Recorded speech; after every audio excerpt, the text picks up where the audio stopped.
docket. I want to start off with some good news. We finally got a full release timeline for Avatar Studios, and we know that a earthbending avatar is coming.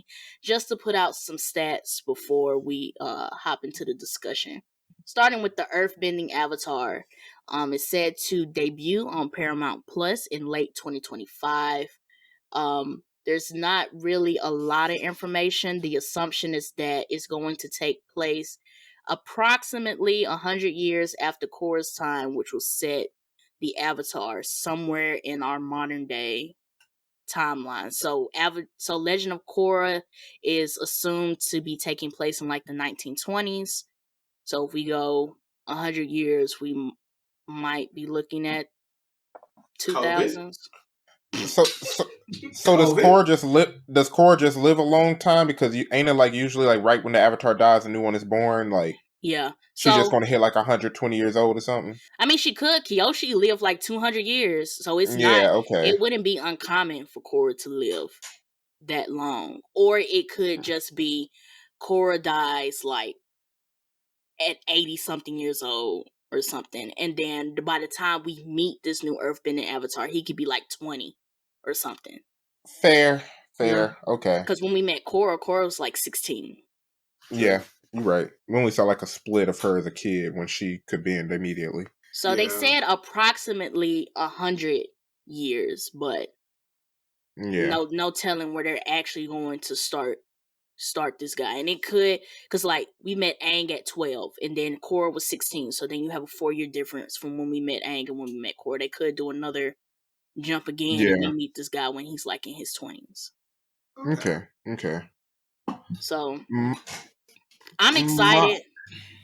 My only comment is that I have to now accept the fact that Korra is dead, and that hurts my feelings. I'm just interested to see how they play around with modern day Avatar. I don't know if they. I'm interested to see how they do it. I'm interested to see how they do that. That is an interesting point because at that point you're looking at our current modern day cars, like technology, phones, communication devices. Like, I think the biggest question would be like Ryan said, it depends on how they go to it. But if we want to look at our modern age, our modern era, what would we need an avatar for? And that's my thing. Like, you get it, Ralph. I think it's gonna be kind of like that dilemma where, not to even kind of compare the two, but how Batman was introduced as well, with like the police being around and controlling like the crime and stuff that goes on in life. Like, I think it would be similar. But Batman had to use the same tools though. Like, now we're like with an avatar, and they relied on bending, not like almost like magic. Mm-hmm. But now they got the technology. Like, if it's in modern time, they got cell phones, they got EMP grenades, they got weapons, they got like you don't even need like even the special buildings like metal bending and lightning bending. Like, do you need it when you got full-fledged factories? But my thing is that for the Batman reference, Batman was just bogarting one city. Yeah. The Avatar is responsible for like all 4 nations. So it's kind of like, think of it as like the Earth and everybody having their own separate militaries, their own advancements in technology. Why do we need this sole single protector of the 4 nations if we're as advanced as we are now? Yeah, that is true. And I'm really wondering, like, is this going to be, their like best villain that comes out, since it is that modern day time? Like, who is going to be the villain that takes over the 4 nations? I would almost want to see if bending is even like a commonality. Yeah, like if technology is being so advanced to like what Ryan was saying, if we have all of these factories, why do we need metal bending and lightning bending to do these things if we could just build stuff if the non-benders are building so much technology to support themselves, is bending even a commonality? What are the benders doing? Like, are they just, I'm an earthbender, but I work in this factory, I don't really use my bending, or or something like that? Are they still teaching people bending? Like, I'm an earthbender, but I don't know what the fuck I'm doing. So I really don't know how to use it. Like, and Korra's generation kind of already targeted, like, that all that transition from what was like the traditions and the culture into modern times. Now we're like, I'm assuming we're going to be fully jumped into modern times. Like, you shouldn't be seeing no temples in like the 2000s, even if you Bending was might. You around. might see a You couple. might though, You might because see a Might, couple. but if you think about it now, like they do have sacred areas for temples yeah, and stuff. Like, no, it may not be like this one. You might not have like the Western Air Temple, but you might have yeah, an area in that piece of land that airbenders could go to. Mm-hmm. yeah.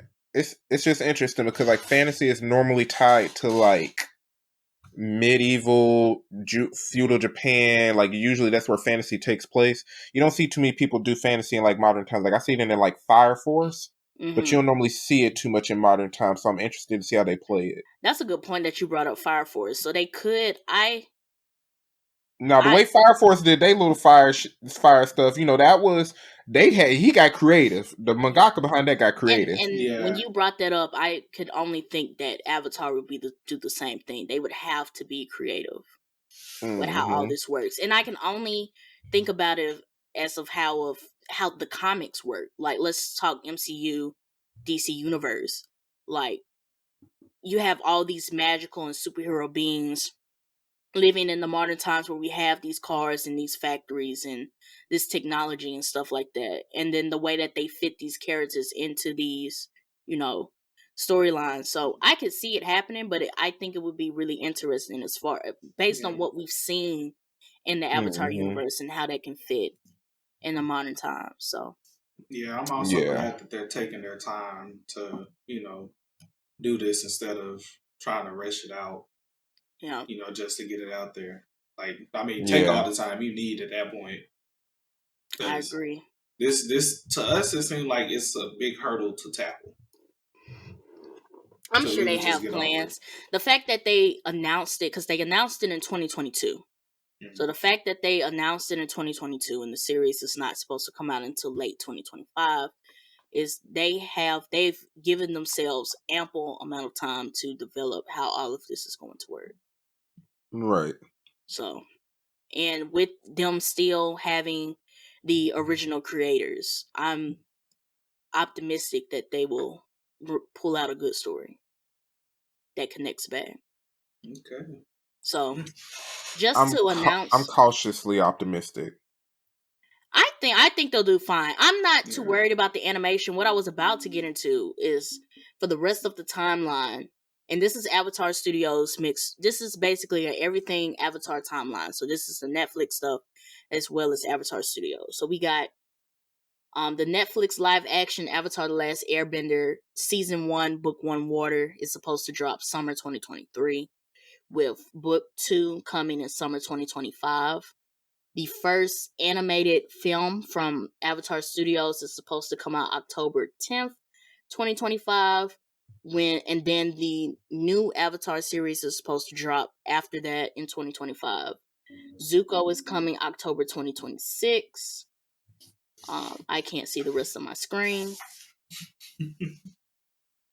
They got another animated spin-off series coming 2026.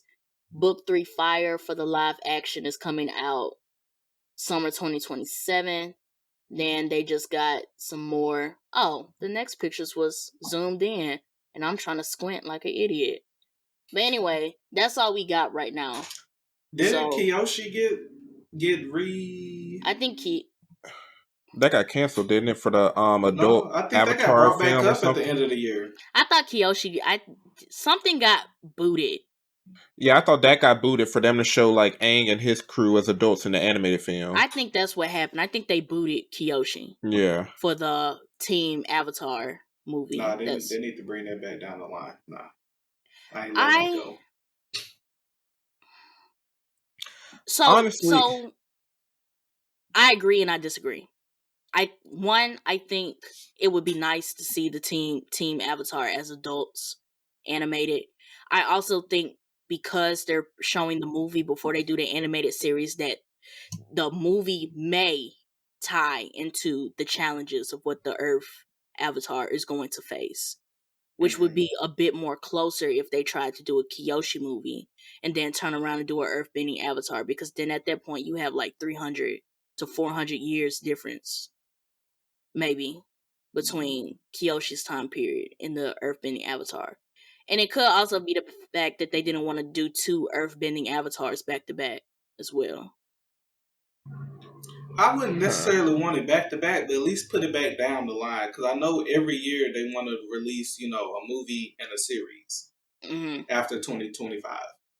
So just bring it back down the line. How would y'all have felt if they did like a while Aang was basically in that ice ball, because that was for like 100 years, right? Mm-hmm. If they had followed somebody who wasn't an Avatar, like if they followed like a White Lotus member or something and traversed through that time period. Well, the White Lotus wasn't. Oh, the White Lotus was established, but it was not the way that they established it in Legend of Korra. I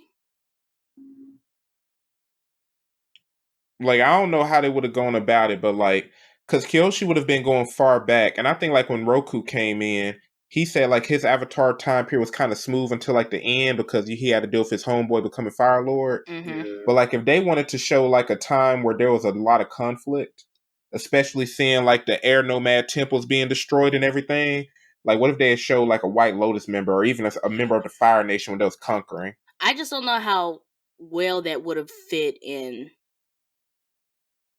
Like, I guess I'm going back to like the audience thing. If the same audience was the audience for Avatar: The Last Airbender, I'm not sure how attention grabbing that would have been. With us already being exposed to Aang, and then Legend of Korra had hella nostalgia in it from having Aang's kids, Zuko still being alive, Toph still being alive, and then latching on to these new core characters, and then coming out with a new spin-off series that completely erases everybody, even Aang, to focus on when in reality it would just be politics. It would be politics and war. Yeah. So how attention grabbing would it be to have a children's cartoon that's just based on what we've already seen, to go back and it's just a politics and war cartoon with no characters that we're familiar with? I mean, I think that's what I would have liked. For me personally, I think I would have liked to see unfamiliar characters. I think as an adult cartoon, I think it would excel very well. But if we're looking at the audience of what Avatar: The Last Airbender, directed towards, I don't know if that would have sold. Yeah, because we got to remember the target audience as well that they're trying to get to. Pull up that Michael Jordan meme. F them kids.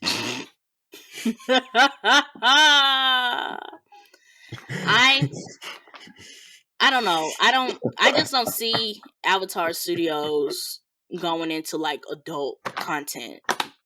Yeah. And I think that would be really good as like adult content, but not like, oh, let's make a show for kids. What is it? It's politics and war. Is Aang in it? No. Is Katara in it? No. Is Korra in it? No. Definitely not. What's up, y'all? If you enjoyed this video, make sure you hit that subscribe button so you can get more updates from the mob. For the full discussion and more discussions like this one, click the link in the description. Thanks for watching. Rock with it, let me pop my shit. Let me pop my shit. Hands up.